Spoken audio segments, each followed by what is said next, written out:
eu vou contar para vocês um bastidor dessa viagem, porque, bom, Lula foi para o Egito, do Egito foi para a Etiópia, e anteontem o restante da comitiva oficial do Brasil, entre eles o ministro da Controladoria Geral da União, a ministra da Igualdade Racial, mais o ministro de Direitos Humanos, estava num voo para Addis Abeba, que partiu de São Paulo, e no meio dessa viagem de 10 horas aconteceu que alguém dentro do avião começou a ter um surto e tentou romper a porta do avião em pleno Oceano Atlântico. Essa pessoa foi contida por seguranças e parece que até policiais federais que estavam no voo, policiais federais brasileiros, estavam acompanhando essa delegação, conseguiram conter essa pessoa que morreu em seguida dentro do avião. Não há detalhes sobre, não há informações sobre a identidade dessa pessoa que morreu, mas quem estava no avião passou um grande susto. Voltando a falar da viagem, da missão internacional do presidente Lula, antes da viagem à Etiópia, como eu disse, o presidente esteve no Egito, onde assinou um acordo comercial que promete facilitar a venda de carnes para o país árabe. Lula foi recebido no palácio que é sede do governo egípcio. Na ocasião, Brasil e Egito fecharam acordos nas áreas de ciência, tecnologia e agronegócio. O presidente Lula fez uma declaração sobre os atos assinados pelos dois países. Lula afirmou que é necessário fortalecer as relações econômicas para atingir uma balança comercial equilibrada. Propus ao presidente que nós devêssemos elevar as nossas relações a um nível de parceria estratégica. A nossa relação tem que ser muito forte, tem que ser muito grande, e ela tem que envolver todas as atividades possíveis, ou seja, da agricultura, a defesa, da economia, ciência e tecnologia. E nós queremos uma relação comercial de ganha-ganha, uma relação em que os dois países ganham. O Egito é o segundo maior parceiro comercial do Brasil na África, só perde para a Argélia. O país tem apresentado um crescimento expressivo nos últimos anos. É a quarta maior economia daquele continente. O tratado assinado mostra a equivalência do sistema brasileiro de inspeção de carnes bovina, suína e de aves. Um voto de confiança do governo egípcio ao serviço sanitário brasileiro. É que antes esse trabalho era feito por autoridades egípcias. Essa decisão do país africano beneficia pelo menos 30 frigoríficos, que aguardam há mais de 4 anos autorização para embarcar os produtos. No ano passado, o Brasil embarcou 130 mil toneladas de carnes para o Egito, uma receita de 384 milhões de dólares. A Associação Brasileira de Proteína Animal celebrou o acordo. A BPA acredita que, na prática, mais empresas poderão acessar este mercado. Olha só, o Brasil e o Egito, então, assinaram esse acordo para facilitar as exportações de carnes e ampliar a cooperação em ciência e tecnologia. O protocolo dá mais agilidade ao comércio de bovinos, suínos e aves. Para falar sobre habilitação, mais especificamente sobre a questão bovina, de novas plantas frigoríficas para as exportações de carnes brasileiras para o mercado árabe, nós vamos conversar ao vivo agora com o Pedro Rodrigues, que é assessor de Relações Internacionais da CNA. Pedro, obrigado por estar com a gente aqui, se juntar a nós. Que bom, essa notícia, a gente comemora não um novo mercado, mas a ampliação desse comércio. A gente está bem na quantidade de exportação, precisamos melhorar o faturamento do setor, né? Já que os preços internacionais ainda estão baixos, né? Bom, boa tarde, Valteno. Um prazer estar falando com você aqui no AgroMais mais uma vez. É uma excelente notícia para os produtores de carne no Brasil. A assinatura desse acordo, como muito bem destacado na matéria, permite com que o governo brasileiro habilite as plantas exportadoras aqui no Brasil a enviar seus produtos para o Egito. É uma modalidade que a gente chama de pré-listing. É bastante interessante quando a gente assina acordos desse tipo, pois a gente traz toda a responsabilidade sanitária ou fitossanitária, no caso de produtos vegetais, para o governo federal brasileiro. Então, é um sinal de que as nossas contrapartes no exterior estão reconhecendo a equivalência do sistema sanitário e fitossanitário brasileiro. De fato, a gente tem um cenário de preços internacionais em queda ali desde uma retomada mais forte dos impactos da pandemia em 2022. Esses preços têm se mantido numa estabilidade em patamares mais baixos do que a gente via ao longo da pandemia, e é algo que foge também ao produtor brasileiro controlar, é uma dinâmica de preços de mercado no mercado internacional. É interessante que o produtor esteja preparado, que o frigorífico esteja preparado a trabalhar com essas flutuações que acontecem dentro do comércio internacional. Você falou algo interessante, que o nosso controle sanitário do rebanho tem nos deixado numa situação bastante confortável mundo afora, porque tratamos de um produto de qualidade.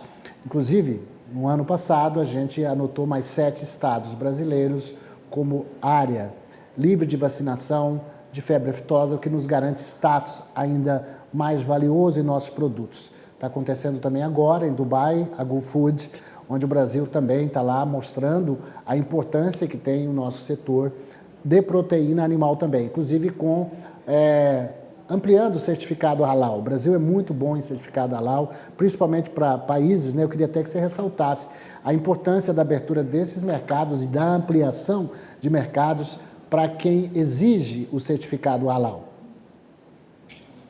Bom, isso é extremamente importante. A gente está falando de um certificado que ele é específico para atender os consumidores de uma religião que é a maior religião do planeta. Então, quando a gente pensa em mercados como o mercado egípcio, que tem cerca de 90% da sua população seguidora do Islã, a certificação halal ela se faz imprescindível para que esses mercados sejam acessados. Quando a gente pensa em outros mercados ali da região, do Oriente Médio, do Norte da África e até alguns do Sudeste Asiático, como é o caso da Indonésia, que é um dos países mais populosos do mundo, a gente vê a importância de um sistema sanitário que seja eficiente no controle e na disseminação de informação, no controle de doenças e na disseminação de informação.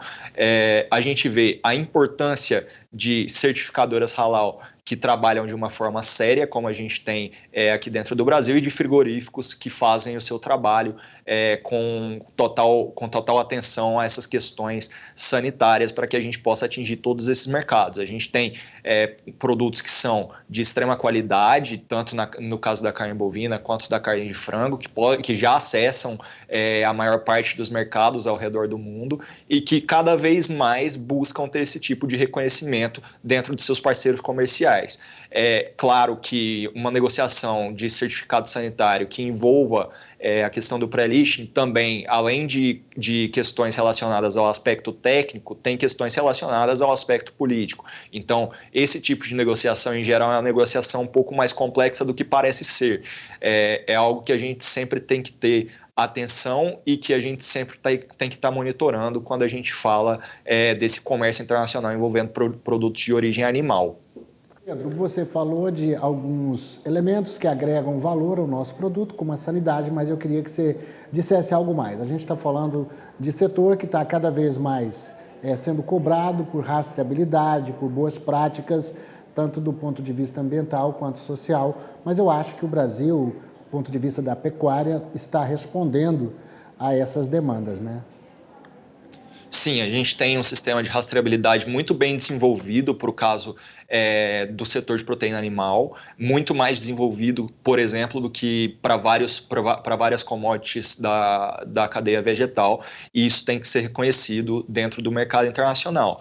São demandas que nos fazem como caráter obrigatório para que a gente continue comercializando os nossos produtos. A gente vem se adequando ao longo desses anos e a intenção é que a gente não enfrente esse tipo de problemas com esses produtos de origem animal e, se possível, também com os produtos de origem vegetal. é algo que a gente tem aqui dentro da CNA também acompanhado de muito perto com essa questão relacionada à nova lei anti-desmatamento na União Europeia. A gente tem monitorado movimentos em outros mercados, como o mercado do Reino Unido, o mercado chinês e o mercado americano, que são extremamente importantes quando a gente fala de comércio de produtos agrícolas com o Brasil e de estabelecimento de padrões sanitários, fitossanitários e de padrões de sustentabilidade. Então, é algo que preocupa. A gente já sabe que dentro de Reino Unido e de Estados Unidos a ideia não é ter algo que vá no caminho da lei anti-desmatamento da União Europeia, que não faz distinção entre o que é desmatamento legal e desmatamento ilegal. E vale também a gente lembrar que sustentabilidade não é apenas a questão ambiental. A gente tem outros pilares quando a gente fala de sustentabilidade que vão no caráter social e no caráter econômico, que é algo que muitas vezes os legisladores que fazem esse tipo de regra, como foi feito na União Europeia, não levam em consideração quando a gente fala de países em desenvolvimento, como é o caso do Brasil, e que são extremamente importantes para que o produtor garanta a sua fonte de renda e que possa sobreviver e ter uma vida digna dentro do Brasil, aproveitando esses mercados para onde ele comercializa seus produtos. Claro, importante o trabalho das relações internacionais, é o caso da CNA, que tem escritórios aí na Ásia, me parece Dubai, você pode me corrigir aonde mais, onde a CNA está expandindo já tem algum tempo as representações comerciais para facilitar esse tete-a-tete, né? Esse face-to-face, para a gente poder ampliar cada vez mais os nossos mercados. Eu deixo para você algo mais para você complementar, Pedro Rodrigues. Bom, Galteno, como você disse, a CNA tem hoje 3 escritórios internacionais que visam justamente monitorar esse tipo de movimento do mercado. Um deles fica em Xangai, na China, o outro fica em Dubai, nos Emirados Árabes, e a gente tem um que é o nosso mais novo escritório internacional em Singapura. A ideia é que a gente acompanhe esses movimentos para que a gente se antecipe a tendências nesses mercados. Como eu falei, a gente tem Reino Unido e Estados Unidos que já conversam com a gente aqui na CNA através de suas embaixadas sobre essas questões relacionadas a medidas relacionadas à sustentabilidade. Então, é algo que a gente tem conversado bastante com as nossas contrapartes no exterior e que a gente está pronto para poder preparar o produtor e orientar como ele pode seguir nas melhores práticas possíveis. Com relação a esse novo acordo sanitário com o Egito, algo extremamente positivo. A gente vai ter uma possibilidade de habilitação de mais frigoríficos que são reconhecidos como seguros para comercialização de produtos que a gente tem aqui no Brasil, que vão poder estar enviando seus produtos para o Egito. É uma economia importante dentro do mercado africano e que certamente dita tendências dentro dos países da região, que pode representar, sim, uma oportunidade para que a gente possa expandir as nossas exportações para aquele continente ou para aquela região do continente e também para o Oriente Médio. Rodrigues, assessor de Relações Internacionais da CNA, muito obrigado pelas suas explicações aqui no nosso AgroTarde. Obrigado, Valteno.